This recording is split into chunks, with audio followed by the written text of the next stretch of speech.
안녕하십니까. 여러분 취업 성공의 동반자 CDC 취업 캠퍼스의 김현빈입니다. 오늘부터 제가 금융권을 준비하는 많은 분들을 위해서 도움을 드리고 그다음에 직무나 관련된 여러 가지 정보를 드리기 위해서 강의를 진행하게 될 텐데요. 오늘은 첫 시간인 만큼 우리가 금융이란 무엇인가, 또 금융시장이란 무엇인가, 그다음에 금융권의 취업 동기, 지원 동기들은 어떤 것들이 있는가, 그리고 어떻게 얘기해야 되는가, 그다음에 금융권에서 원하는 인재상, 그리고 금융업종들 총괄적인 여러 가지를 다루어 보도록 하겠습니다. 자, 그럼 강의 시작하도록 하겠습니다.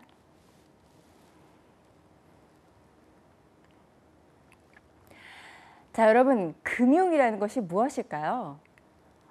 제가 많은 취업 준비생들에게 금융이 무엇이냐라고 질문을 던지거나 면접을 보면은 명쾌한 답을 내리지 못하는 분들이 많이 계신데, 우리가 금융이라는 것에 대해서 쉽게 이야기를 해보면 금융은 자금의 수요와 공급을 말하는 것입니다. 이러한 자금의 수요와 공급이 만나는 곳을 금융시장이라고 하고요.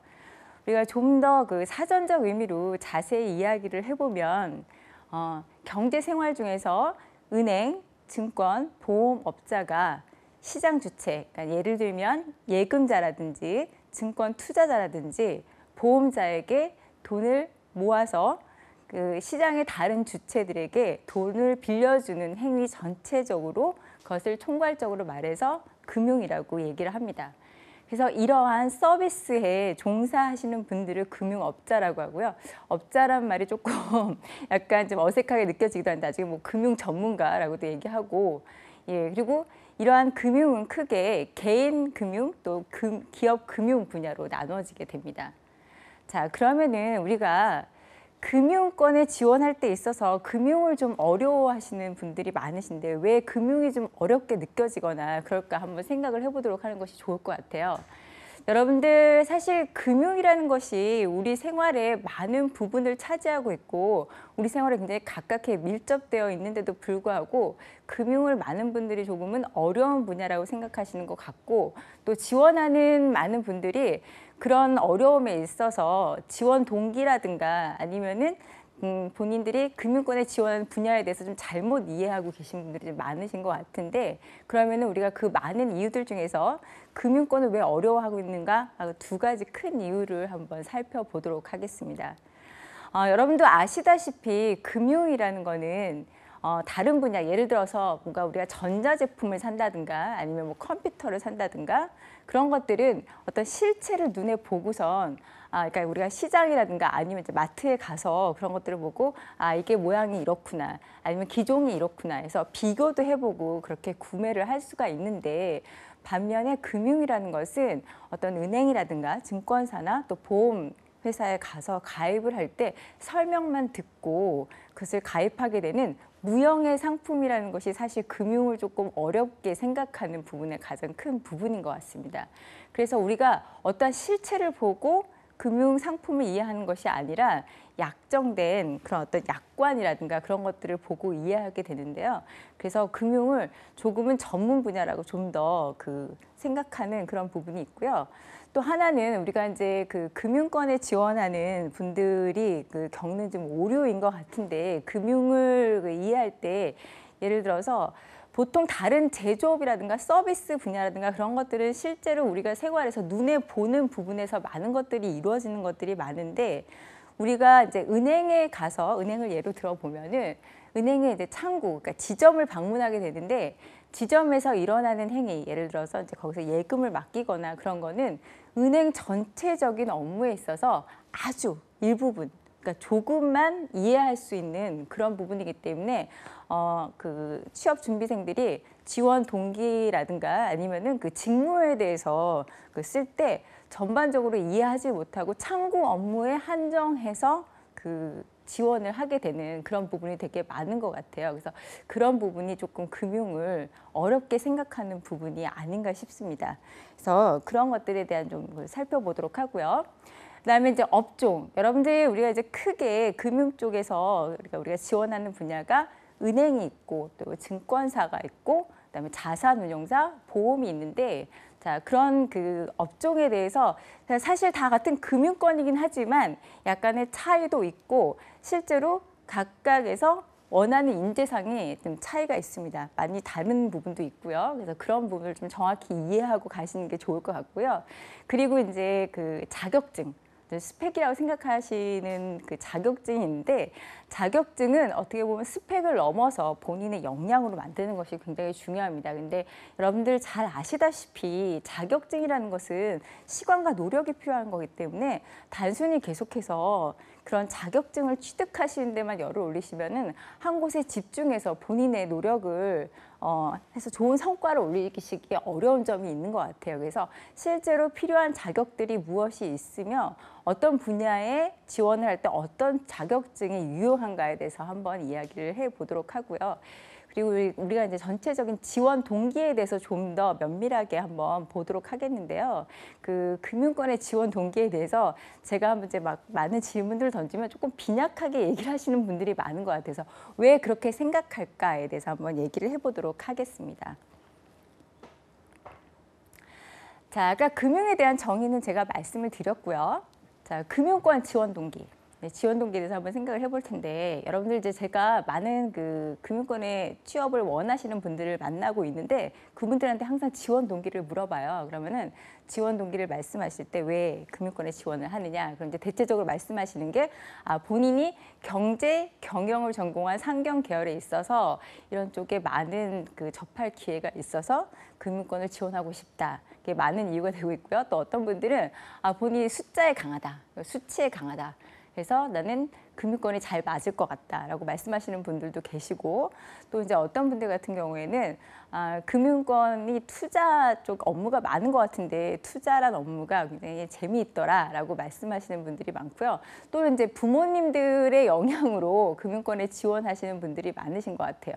그리고 이제 조금 더 솔직하게 말씀을 하시는 분들은 금융권이 안정적인 분야이기 때문에 금융권을 지원하고 싶다는 분들도 계시고 이제 그 급여에 관련돼서 고수익을 창출하는 분야인 만큼 급여가 좀 높아서 금융권이 매력적인 것 같다라고 말씀하시는 분들이 많은데 사실 좀 어떻게 보면은 이거는 금융의 어떤 사회적 책임이라든가 사회적 기능을 전면 다 무시하고 하시는 지원 동기라서 지원 동기가 사실 좀 약한 부분이 있습니다. 자, 우리가 생각해 볼 때 경상계열, 경제계열, 상경계열 쪽을 나왔다고 해서 금융권에 지원하신다고 생각을 한다면 여러분들 아시겠지만 각 대학마다 상결 계열이 다 있고 또 많은 졸업생들이 매해 배출되고 있습니다. 그런 분들이 다 금융권을 지원한다는 건 사실 금융권의 지원 동기로서는 굉장히 약한 부분이 되겠죠. 그리고 어떤 분들은 이제 뭐 숫자에 강하시다. 그래서 난 수치에 관련된 업무를 좋아하기 때문에 금융권이 잘 맞을 것 같다라고 말씀하시는데 솔직히 말씀을 드리면 숫자가 강하면은 수학을 하셔야 되죠. 그렇죠? 그것도 좀 동기로서는 빈약하고요.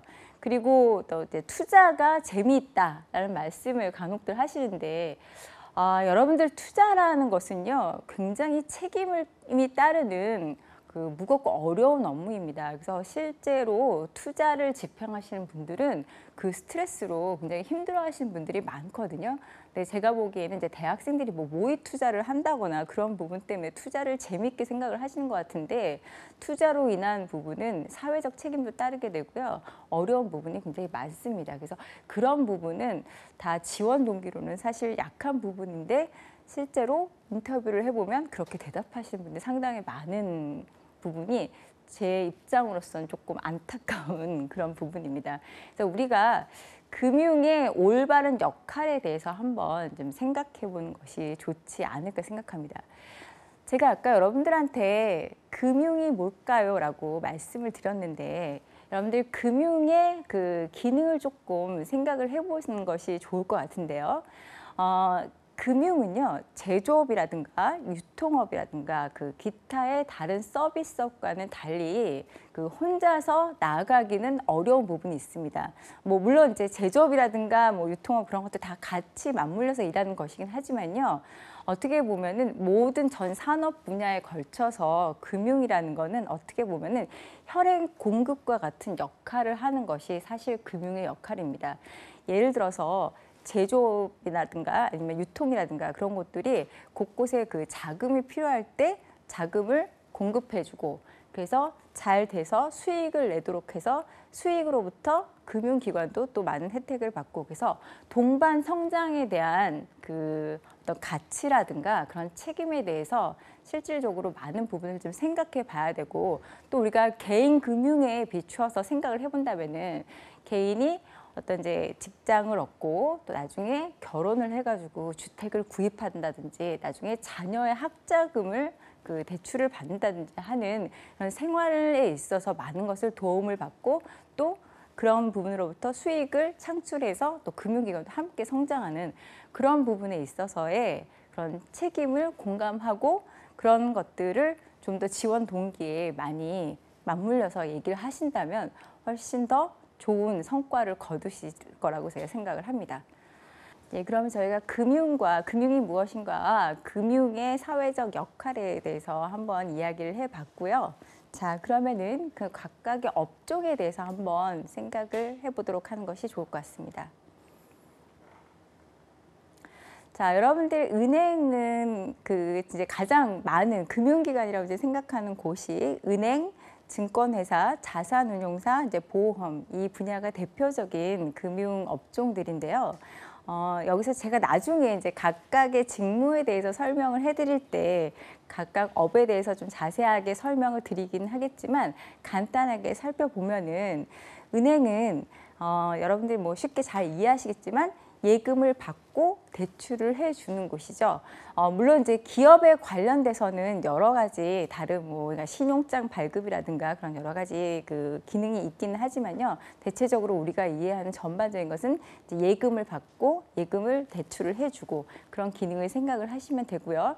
우리가 여기서 이제 개인 금융 쪽을 생각하신다면 개인 금융 여러분들 요즘 뭐 많이 들으시겠지만 PB라든가 그다음에 자산 관리 쪽이라든가 그런 쪽은 개인 금융에 해당되는 것이고요. 그다음에 기업 금융 같은 경우는 이제 기업으로부터 대출을 해주고 아니면 이제 수출이나 수입 관련돼서 부분을 도와주고 그런 것들이 그 기업 금융에 해당되는 부분입니다.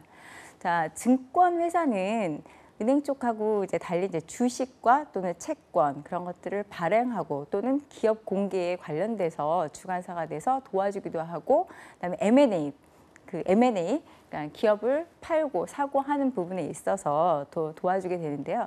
여기서 여러분들 한 가지 좀 먼저 짚고 한번 넘어가야 될 것이 은행과 증권회사가 많은 업무가 맞물려 있고 비슷하게 나가는 부분이 많기는 한데요. 좀 많은 성향차가 느껴지기도 합니다. 그래서 은행에 계셨던 분들이 증권사로 갔을 때 조금 어려워하시는 분들도 있고 증권사에 가셨던 분들이 은행에 가서 좀 답답해 하시는 분들이 계신데 여러분들 이제 제가 예를 하나 들어서 쉽게 말씀을 드리면 여러분들 이제 어떤 분이 그 현금을 가지고 집을 사려고 해요. 그래서 본인의 돈을 들여서 집을 사려고 하는데 이제 집을 사려고 하면은 이제 부동산 중개업자의 그 도움을 받겠죠. 그러면 중개업자가 어떤 매물이 있고 어떤 집이 있고 그 주인이 사고자 하는 그런 이제 물건들을 보여주게 되고 발빠르게 움직이게 됩니다. 그럼 우리가 여기서 생각을 해볼 때 여러분들 돈을 가진 주인 입장에서 돈을 쓰는 데 있어서 훨씬 더 심사숙고하고 고려하고 보수적이 될까요? 아니면은 물건을 중개하는 입장에서 훨씬 더 보수적이 될까요?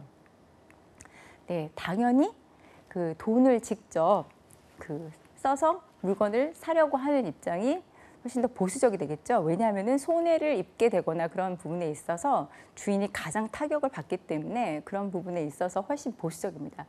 제가 보기에는 은행과 증권사의 성향은 이와 좀 비슷한 것 같습니다. 그래서 은행은 직접 돈을 대출해 주거나 직접 돈을 제공함으로써 오는 그 수익 창출에 대한 부분이 많기 때문에 좀 보수적 성향이 강하고요.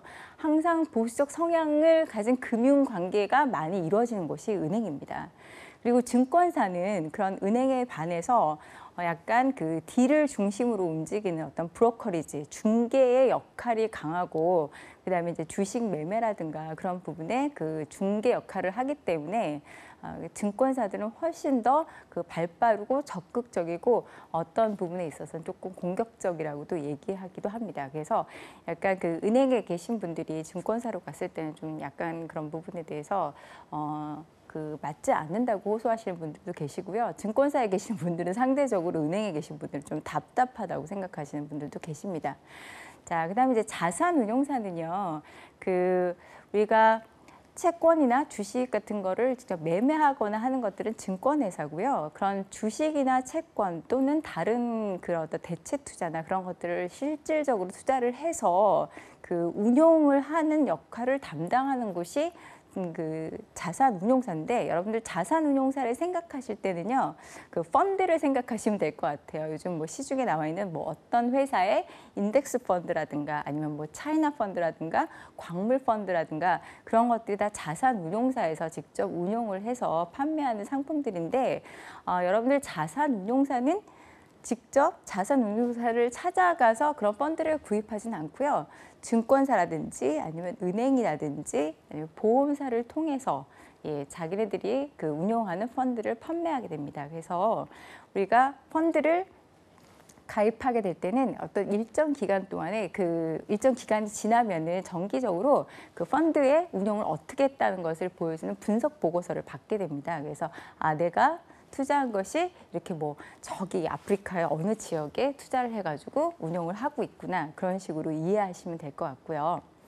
마지막에 보험을 본다면은 보험은 약간 좀 성격이 사회적 공조 기능 쪽이 굉장히 강한 것 같아요. 그래서 보험은 약간 좀 어떻게 보면 금융 쪽에서는 다른 분야하고는 차이가 많이 있는데, 보험은 그 보험에 가입한 분들이 매번 보험료를 내는 것들을 통해서 일정한 보험금을 보장받게 되고 위험에 대비하는 대비책으로서의 역할을 하고, 어떤 이제 사회적으로 어떤 재난이 있거나 문제가 있거나 아니면 이제 뭐 병이라든가 그런 부분에 있어서 함께 준비하는 그런 사회적 기능을 담당하고 있는데, 보험 상품은 대체적으로 다 장기 상품입니다. 그래서 우리가 은행에 가서 장기 상품이라든가 그런 것들을 가입할 때는 대부분 은행에서 그 보험 상품들을 많이 권유하고 있고요.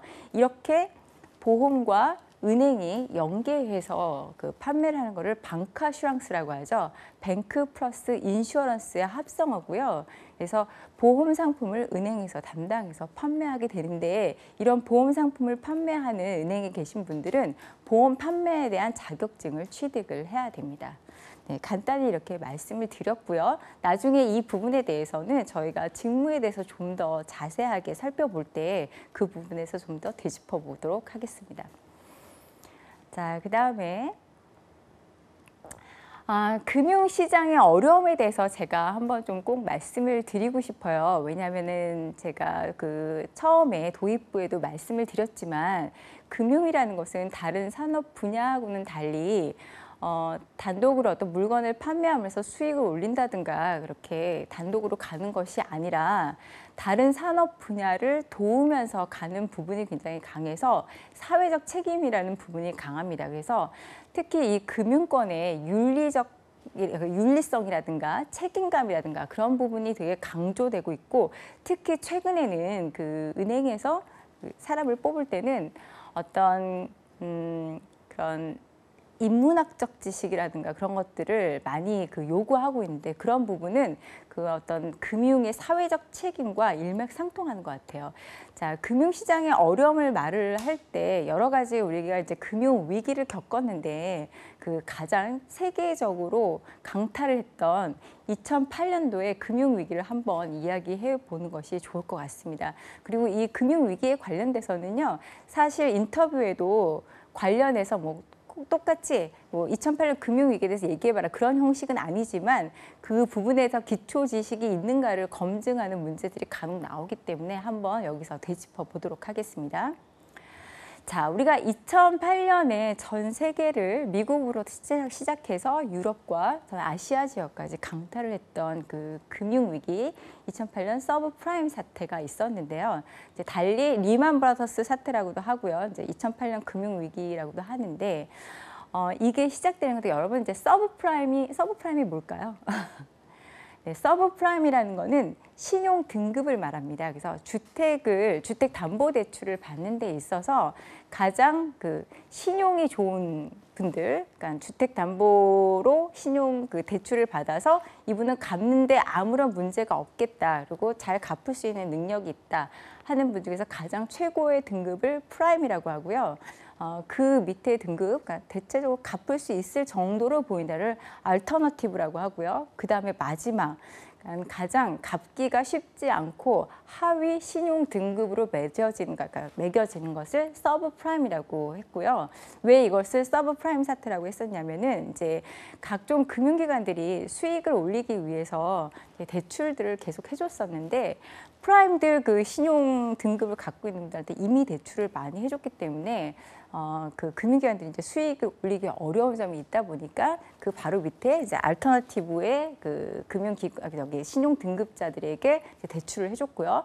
그 다음에 또 그분들이 다 대출을 거의 다 받다시피 했으니까 마지막으로 이제 서브프라임, 실제로는 이것들을 갚기 어려운 분들에게 이제 마구 대출을 해줬는데 그 대출 정도가 지나쳐가지고 주택을 전체를 뭐 100% 그러니까 만약에 금액이 전체 1억이다 그럼 1억만큼 대출이 나가는 그런 그 일들이 있었습니다. 근데 이제 문제는 이분들이 주택 그 신용기관, 그러니까 금융기관에서는 이분들이 담보가 있었기 때문에 갚는데 문제가 없을 것이다. 만약에 이분들이 갚지 못했을 때는 집을 팔면 되고 그 집으로 인해서 다시 그 돈을 회수할 수 있을 것이라고 생각을 했었는데 갑자기 경제 상황이 안 좋아지니까 이분들이 대출을 갚는데 어려움을 느끼게 되고 많은 분들이 한꺼번에 어려움을 겪게 되니까 갑자기 다 주택들을 판매하려고 내놓는 상황이 발생을 하게 되었습니다.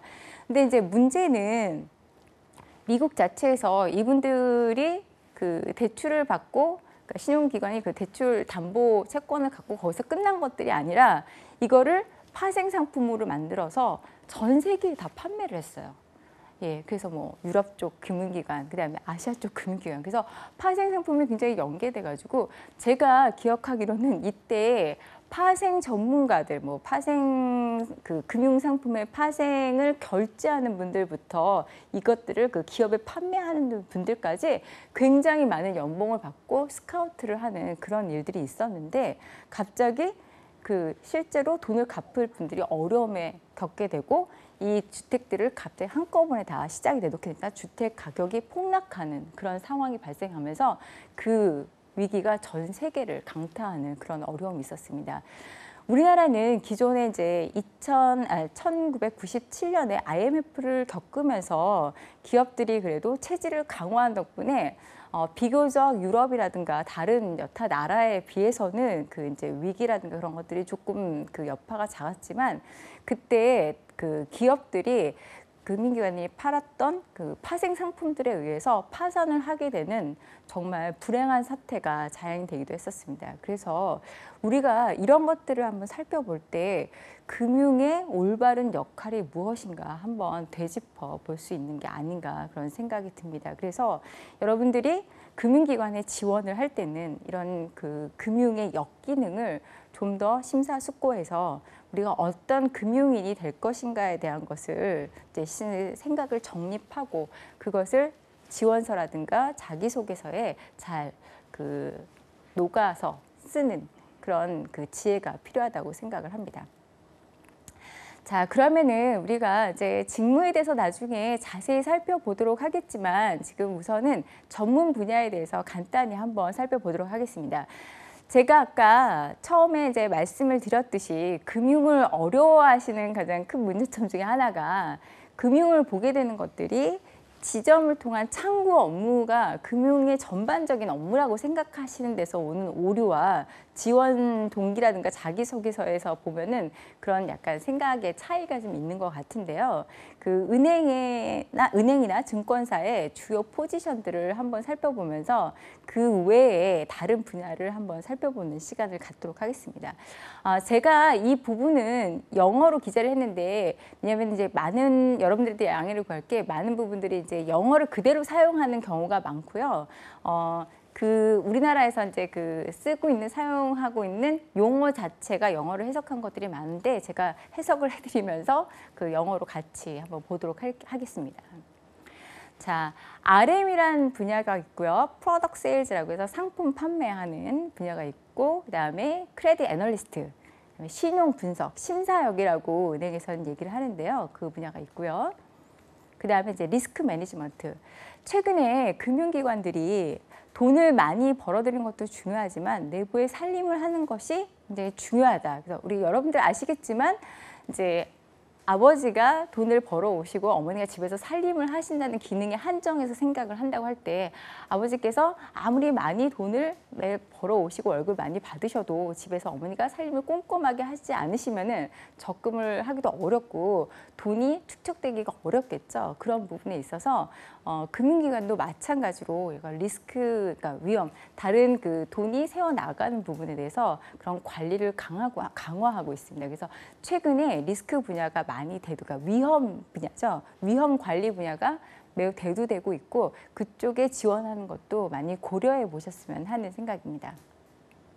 자, 그다음에 오딧하고 컴플라이언스라는 분야가 있는데, 이거는 감사와 준법 감시인이라고 해석을 하게 되고요. 그다음 이제 비즈니스 매니저 클라이언트 서비스라는 거는 약간 그 내부 부서 간의 소통을 좀 더 원활하게 하거나 아니면 고객과의 소통을 좀 원활하게 하기 위해서 설치하는 분야이기도 합니다. 아직까지 모든 기관들이 이렇게 다 구비되어 있는 부서는 아니지만, 비즈니스 매니저, 그러니까 그 중간중간에 비서실장의 개념으로 좀 생각하시면 될 것 같고요. 어떻게 보면은 팀의 그 조력을 하는 그런 사람으로서의 역할을 좀 생각하시면 될 것 같습니다. 그다음에 이제 딜러는 뭐 여러분들 잘 아시겠지만 은행의 중요한 업무 중에 하나가 그 외환 거래인데요. 외화를 사고 팔고 하는 일을 하는 것을 이제 딜러라고 하죠. 그래서 의외로 딜러들은 우리가 대부분 금융기관은 경상계열, 상경계열 출신들이 많이 진입을 한다고 생각하는데, 이쪽 그 딜러라든가 위험관리 분야는 굉장히 숫자를 베이스로 하는 업무들이 많기 때문에 자연계 출신들도 굉장히 많이 진출을 하고 있습니다. 그리고 이제 뭐 최근에 아마 신문을 보셨겠지만 인터넷 뱅크가 이제 4월 3일 K뱅크가 출범을 했는데요. 그런 경우에는 IT와 금융이 아주 그 동등한 입장에서 결합을 한 형태이기 때문에, 여러분들 본인이 자연계 출신이라고 해서 금융기관하고 아니 금융 분야하고 멀다고 생각할 것이 아니라 좀 더 그 여러 가지 진출할 수 있는 분야가 있음을 한 번쯤 생각해 보시는 게 좋을 것 같습니다. 자, 그다음에 또 이제 오퍼레이션이나 결제, 그런 부분이 있는데요. 자, 이건 이제 은행의 전반적인 분야인데, 제가 처음에 보여드렸던 RM이라는 거는 기업에 있어서 그 마케팅을 담당하는, 그러니까 은행에서 그 기업의 마케팅을 담당하는 분들을 보통 RM이라고 하고, 은행에서도 RM이라는 용어를 많이 쓰기도 합니다. 그 릴레이션십 매니저의 준말이고요. 이분들은 항상 기업을 방문을 해서 기업에서 재무팀이라든가 아니면 이제 뭐 외환팀이라든가 그런 그 부서에 있어서 항상 은행과 맞물리는 그 금융 니즈가 있게 되거든요. 그래서 기업에서 어떤 니즈가 지금 있는가를 파악하러 돌아다니면서 은행 각 그 주요 그 상품 분야로 연결시키는 역할을 해서 이런 RM들을 은행의 꽃이라고도 하기도 하고요. 마케팅의 최일선에서 일하고 있는 분야입니다. 근데 이 RM들은 이제 아마 그 은행에 가시면은 보실 수 있을 텐데, 그 삼성, 그러니까 대기업 담당, 뭐 이제 예를 들어서 삼성이라든가 아니면 대우라든가 아니면 뭐 롯데라든가 여러 가지 기업들을 전반적으로 담당, 포스코라든가 해서 그 담당하는 RM들이 있고요. 그다음에 이제 상품 분야는 뭐 여러 가지 상품이 있는데, 아까 딜링룸에 있는 상품도 있고, 그다음에 이제 제가 아까 말씀을 드렸지만 기업들이 무역금융이라든가 그런 거래, 해외 거래를 할 때 이쪽에 그 무역금이라고 하는데 무역금융도 요즘에 상품이 굉장히 많이 발전을 하고 있습니다. 그래서 그렇게 맞물려서 상품을 좀 더 면밀하게 그 발전시키고 그 융합시키는 일을 하는 걸 상품 부서라고 합니다. 자, 그다음에 크레딧 애널리스트, 신용 분석, 심사역의 경우는요. 여러분들 이제 은행에서 대출이 나갈 때 그냥 아무나 대출을 해줄 수는 없겠죠. 그게 개인도 마찬가지고요. 기업도 마찬가지여서 개인 금융을 담당하는 심사역이 있고요. 그다음에 기업 금융을 담당하는 심사역으로 나눠지게 되는데 그 사람이 계속해서 은행에 그 돈을 갚을 수 있는 능력이 있느냐를 여러 가지 시스템을 통해서 체크를 하게 돼서 대출이 나갈지를 결정하는 위치에 있고요. 이 분야에 있어서 어떻게 보면은 은행에 대출을 하기 어렵다고 벽을 느끼시는 분들도 계시겠지만 그만큼 우리가 예금하거나 적금한 그런 돈들을 소중하게 그분들이 지키는 역할을 한다는 면에 있어서 굉장히 중요한 역할이라고 말할 수가 있습니다. 예, 대략적으로 은행의 포지션들을 봤고요. 이거는 이제 증권사하고 자산운용사의 이제 주요 포지션들인데요. 그 에쿼티 리서치 파트라고 해서 이제 주식을 그 분석하고 하는 파트로서 여러분들 가끔 이제 보면은 그 뭐 경제 관련 그 방송에서 이제 시황이라든가 종목에 관련돼서 이제 분석을 하잖아요. 예, 그런 분들이 이 주식을 그 분석하는 그런 분들의 역할입니다. 예, 이해하시면 될 것 같고요. 여기는 물론 재무적 지식, 회계적 지식도 굉장히 중요하지만 이런 주식을 분석하는 부분들은 산업에 대한 이해도 중요합니다. 왜냐하면 우리가 바이오 쪽의 주식을 생각을 할 때 물론 그 회사의 현재 재무 상태 굉장히 중요하긴 한데요. 그 산업이 어떻게 발전할 것인가에 대한 그런 어떠한 그 시각이 없으면은 그것을 분석하기에 어려움이 있는 것 같습니다. 그래서 그런 그 전공자들을 채용하는 경우도 많아서 저도 관심 있게 보시면 좋을 것 같고요. 증권사에도 그 심사 부서가 있습니다. 근데 이거는 그 우리가 생각하는 은행 신용 그 심사역하고는 좀 차이가 있는 것이 우리가 그 신용 등급 기관들 있잖아요. 무디스라든가 S&P라든가 또 한국에서는 한기평이라든가 한국기업평가, 한국신용평가 그런 것들이 있는데 그런 것처럼 기업의 어떤 신용을 등급 평가하는 부분으로 이해하시면 될 것 같습니다. 그다음에 이제 여러분들 뭐 많이 들으셨는데 M&A 전문가라고 해서 기업을 사고 팔고 하는 M&A 관련된 그 업무를 증권사에서 하고 있고요. 그다음에 IPO 주식 공개 쪽에 그 기업의 주식 공개 쪽에 업무를 하고 있습니다. 이거는 일반 그 기업의 재무 파트하고도 연결돼 있는 업무고요. 그다음에 이제 뭐 여러 가지 그 펀드 매니저는 제가 아까 말씀을 드렸지만 자산운용사에서 채권도 운용을 하고 주식 운영하고 또 채권과 주식을 섞어 운영하는 케이스도 있고요. 그다음에 이제 대체 투자라고 해서 다른 그 분야에 이제 뭐 부동산 투자라든가 그런 것들을 하고 있는데 그런 것들을 전체적으로 운영하는 분을 펀드 매니저라고 합니다. 자, 그다음에 뭐 오퍼레이션 결제 업무는 증권사도 비슷하고요. 자, 우리가 여기서 아까 제가 말씀드렸지만 그 금융권을 준비하시는 분들은 이제 자격증을 많이 고려하시는데 이제 어떤 분들이 이런 얘기를 하세요. 금융권을 준비하는데 자격증이 필수냐? 뭐 이제 그런 얘기 많이 하시거든요. 그래서 하나의 이제 스펙으로 되게 부담스럽게 생각하시는 부분들이 있는데 자격증은 사실 금융권을 준비하는 분들은 한두 개씩은 다 갖고 있는데 제가 보기에는 자격증을 위해서 준비하는 것이 아니라 우리가 좀 더 직무를 알기 위해서 편한 방법으로 자격증을 공부하시는 것도 좋은 방법이라고 생각을 합니다. 물론 공인회계사라든가 재무분석사라든가 좀 어려운 자격증의 경우는 굉장히 많은 시간과 노력을 투자해서 공부해야 되는 그런 자격증들도 있지만 제가 좀 이따가 보여드릴 텐데 금융감독원 사이트에 한국금융연수원 사이트에 가시면은 그 금융기관에 관련된 굉장히 많은 여러 그 자격증들이 있습니다. 그래서 그런 자격증들을 검토해 보시면 오히려 내가 어떤 직무에 대해서 공부해 보고 싶은데 이런 직무에 대해서 어떤 용어라든가 해서 조금 아주 전문적인 자격증보다는 조금 쉽게 딸 수도 있고 직무에 대해서 익힐 수도 있기 때문에 나중에 면접이나 그런 데 도움이 많이 될 것이라고 생각을 합니다. 그래서 CPA 그 공인회계사죠. 공인회계사는 뭐 회계 관련 업무 여러분들 많이 잘 아시라고 생각하고요. 회계사의 경우는 그 KRCP 한국 회계사가 있고요, 한국 공인회계사가 있고요, 미국 공인회계사가 있고요. 심지어는 호주 공인회계사도 있습니다. 그래서 우리나라에는 호주계 기업들도 들어와 있는 곳들이 있는데 거기서 흔하지는 않지만 호주 그 회계사, 공인회계사를 뽑는 경우도 있고요. 자, CFA는 그 국제 공인 재무 분석사죠. 그래서 이거는 이제 증권사의 에쿼티 리서치 분야라든가 주식 분석 분야라든가 또 아니면은 그 어떤 심사 쪽을 하는 데 있어서 많이 따른 자격증인데 이건 나중에 한번 살펴보도록 하고요. 그다음에 이제 FRM 아까 제가 말씀드렸지만 요즘 최근에 많이 대두되고 있는 분야가 그 위험 관리 분야인데요.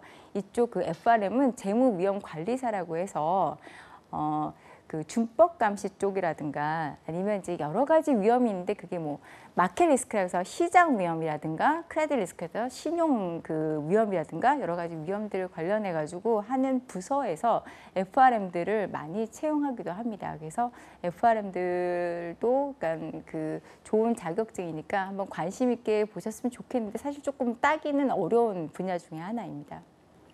자, 이건 사실 좀 굉장히 어려운 그 자격증들이었고요. 여기서 이제 간단하게 한번 보시면 여기 한국금융연수원 보시면요.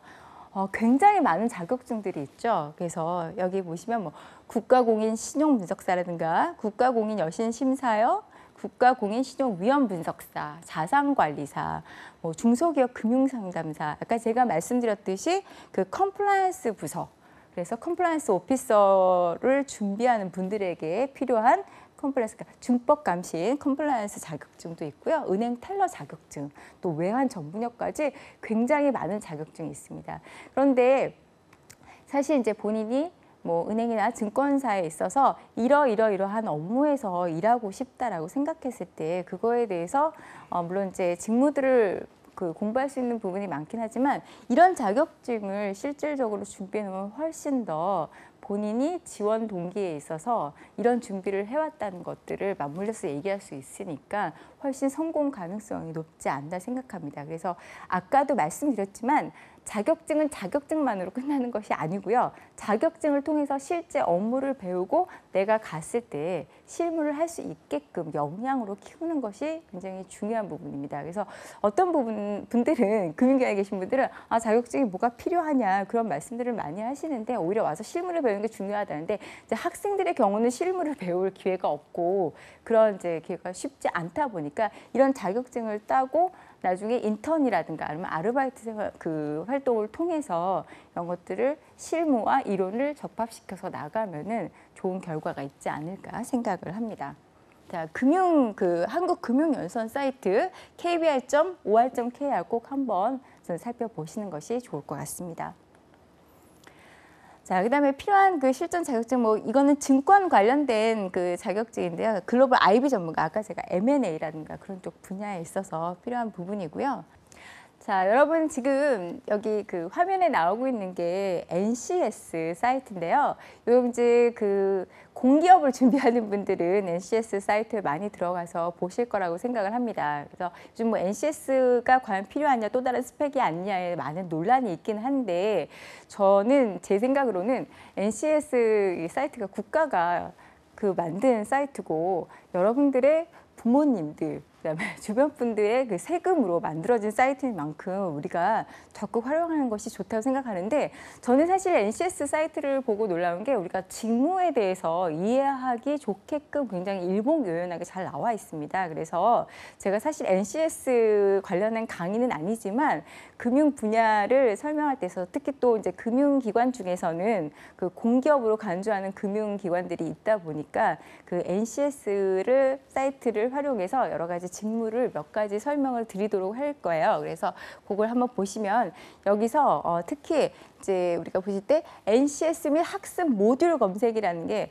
전체적으로 이제 들어가서 보시면 이게 어디부터 봐야 될지 좀 혼동하셔서 이게 부담스러우실 수 있는데 학습 모듈 검색을 보시면은요 거기에서 직무에 대해서 특히 이제 분야별 검색을 보시면은 자 여기서 보시면은 금융보험 분야가 특별히 따로 나와 있습니다. 그래서 금융에 관련돼서 은행에 관련된 업무, 뭐 증권사에 관련된 업무, 그래서 우리가 구체적으로 어떤 업무를 하는지를 아까 자격증을 통해서도 공부를 할 수 있지만, 물론 이제 자격증은 좀 더 시간과 노력이 필요한 거고요. 우리가 간단히 전체적인 것을 이제 지원서를 작성하거나 본인이 준비할 때 NCS 사이트를 이용하시면 굉장히 좋습니다. 그래서 제가 나중에 직무 하나하나 되짚어 드릴 때 NCS를 좀 이용해서 여러분들한테 그 강의를 해드리도록 하겠습니다.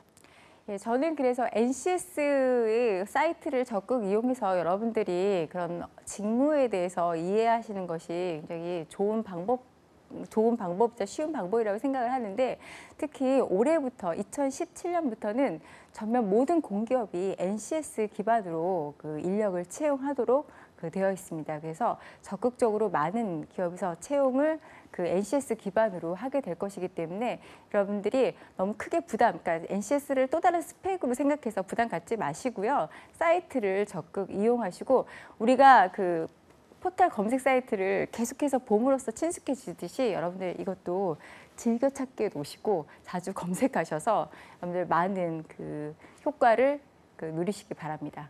네. 사실은 오늘 좀 더 많은 부분을 좀 말씀드리고 싶었는데 첫 시간인 만큼 좀 시간이 모자른 부분이 있었던 것 같아요. 그래서 오늘은 금융의 전반적인 분야와 금융이 과연 무엇인가, 금융권은 어떤 인재를 좀 선호하는가, 각 업종별로 차이는 무엇인가에 대해서 좀 간단히 살펴보았고요. 다음 시간부터는 좀 더 좀 자세하게 은행 아니면 증권사, 자산운용사, 보험사 각 직무별로 살펴보도록 하겠습니다. 오늘 첫 시간 여러분 도움이 되셨는지 모르겠습니다. 제가 다음부터 더 많이 준비해서 여러분들에게 많은 도움을 드릴 수 있도록 노력하도록 하겠습니다. 감사합니다.